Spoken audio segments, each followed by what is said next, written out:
Hi. Hi, Elia. How are you? Hi, good. How are you? I'm good.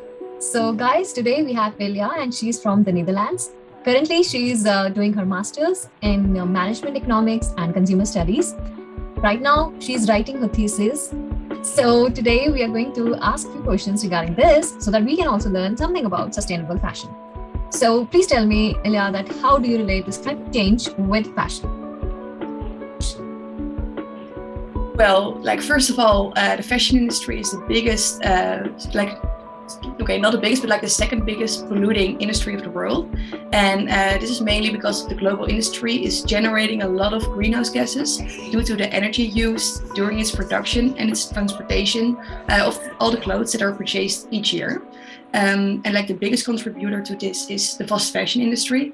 And fast fashion, those are, for example, stores like Zara or H&M and Primark. And this is like a clothing supply chain model that is intended to respond really quickly to the latest fashion trends by regularly updating the clothing products available in the stores.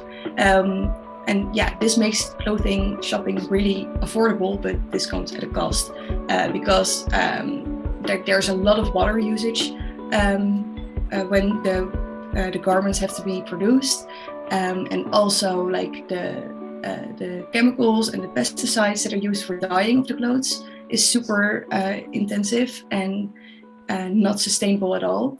And also like the transportation of the clothes, like for example, if they're produced in like Bangladesh and they have to be sent over to the Western world, well, this costs a lot of greenhouse gases as well. And then at the end, for example, like the end of the stage of the life cycle of the clothes, they will end up at the landfill, and then the clothes will be burned or be thrown away, and then yeah. So in the end, the burning process of that is also super intensive and well, not good for the environment at all. That is in short why the fashion industry is the second biggest polluting industry of the world, I guess. Yeah, indeed. I mean, thank you for enlightening this disaster. It's like, It's crazy. Yeah, it's Yeah. crazy. All right. Yeah, indeed. Thank you for sharing that knowledge. So, you're welcome. Know that how would you suggest to people, to audience, that how they can shift their focus from this fast fashion, as you said, that H&M and Zara, everything is producing a lot of pollutants, and they're just not doing a sustainable thing. So yeah, how would you ask our audience for that? Like, luckily, there are a lot of new movements coming up. For example, like the slow fashion movement, and this is a movement that is based on sustainability within the fashion industry.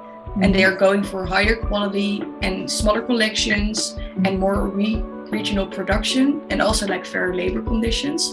But like this is a bit more expensive, but like if you think about it, that's also needed because it cannot be that cheap as fast fashion is doing right now. So if you buy something, like go for high quality and that with fabrics that are eco-friendly, and but like if, for example, if you don't have that much money, you can also just like buy less. That's like the easiest thing to do because like you already have a lot of clothes in your wardrobe, so you can just like wear them and make new combinations with each other. Also like a good option is just share clothes with friends. For example, also like a clothing swap, and like a lot of your friends can just bring clothes that they don't wear anymore, and you can just share them with each other. That's also a really fun thing to do. Also, secondhand shopping is super sustainable because like the clothes don't end up at the landfill, but you can just they will get a second life. So that's also super nice. And also a new phenomenon is like renting clothes. So instead of buying and owning the clothes yourself, you can just rent them. For example, for a special event, you can just rent a dress for €20 instead of buying one for 200 or 300 euro. So well, that saves money and it's better for the environment, since that dress will not end up hanging in your closet and well, will not be worn anymore.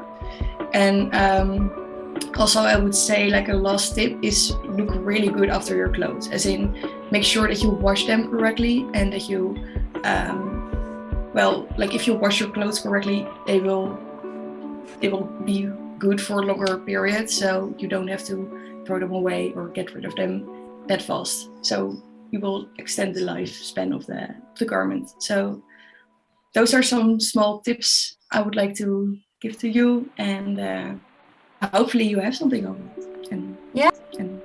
Thank you for sharing all these things. I think definitely it has helped me, and I think we need to make it normal that we can repeat our clothes. Every time we go to a party, we think that now we need new clothes, and it's okay to buy less, repeat our clothes, or maybe if we are not comfortable with it, then we can share it or rent, as you mentioned.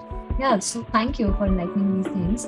And what will be your last words to people like we're about to close? I would just say you already have so much stuff, and be really critical on what you really need to buy, because think about it. If you really need it, and if so, then you can buy it, and just make sure that it's sustainable, as in with friends, or look first for other options instead of buying it. So that's what I think I would like to say to you. And I hope it was clear. Of course, sharing, caring, recycling can actually be Indeed. the best way to help each other and then help our environment as well. Indeed. All right. So thank you for asking me. Thank you, Ilya. Thank you for joining.